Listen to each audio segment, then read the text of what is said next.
বন্ধুরা, আজকের আপনাদের সামনে এসেছি এক সম্পূর্ণ নতুন ধরনের রেসিপি। এই রেসিপিটি হলো আলু ক্যাপসিকাম দিয়ে মৌরলা মাছ। আমরা আলুগুলো এইভাবে পাতলা পাতলা করে কেটে নিয়েছি, টমেটো কুচানো। এবার আমরা ক্যাপসিকামটা এরকম পাতলা পাতলা করে কাটবো।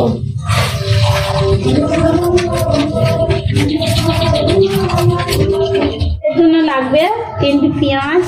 পেঁয়াজগুলো এইভাবে কেটে নেব।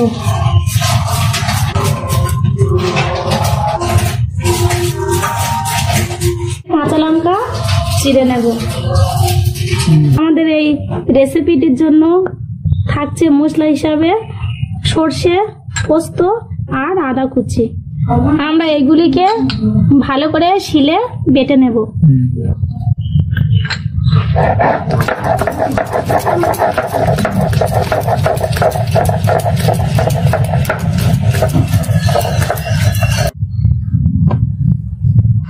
সর্ষে আর পোস্ত একসাথে বেটে নেব।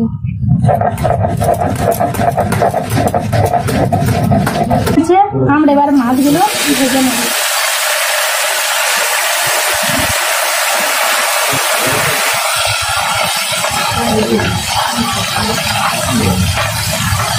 রেসিপিটির জন্য মাছগুলো খুব শক্ত করে ভাজবো না, হালকা করে ভাজতে হবে মাছগুলো। আমাদের মাছগুলো পুরোপুরি ভাজা হয়ে গেছে। মাছগুলো এবার তুলে নেব। ক্যাপসিকামটা ভেজে নেব।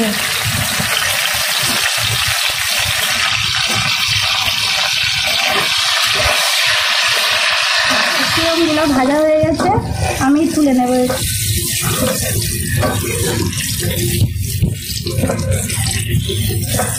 ওই তেলের মধ্যে কালো জিরের ফোড়ন দিলাম, দিয়ে আলুগুলো ভেজে নেব।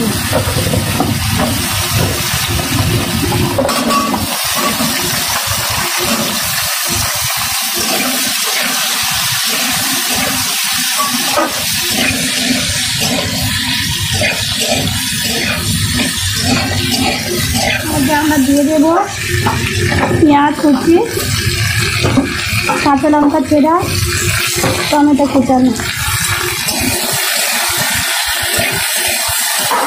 দিয়ে এগুলোকে ভালোভাবে নাড়তে থাকবে। এবারে এর মধ্যে দেব আদা বাটা।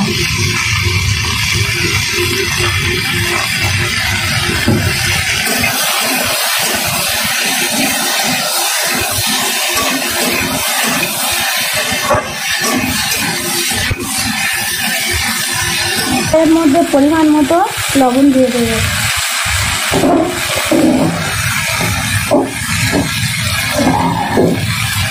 এখন এর মধ্যে দেব হলুদ গুঁড়ো, ধনের গুঁড়ো আর জিরের গুঁড়ো দিয়ে মশলাটাকে এভাবে নাড়ব।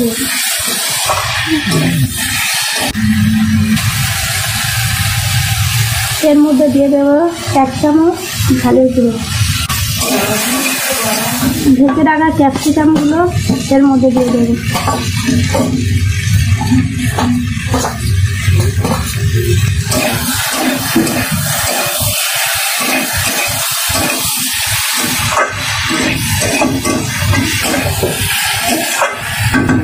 এবার এর মধ্যে দিয়ে দেব পোস্ত আর সরষে বাটা।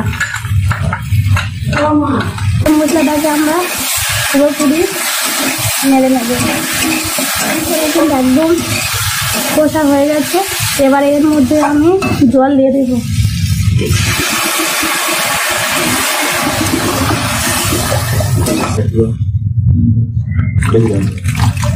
এবার কিছুক্ষণের জন্য তরকারিটি ঢাকা দিয়ে দেব। আর আমরা ঢাকনাতে খুলবো। আমাদের যে আলুগুলো সেদ্ধ হয়ে গেছে কি দেখবো। এবারে এর মধ্যে দেব ভেজে রাখা মাছগুলি।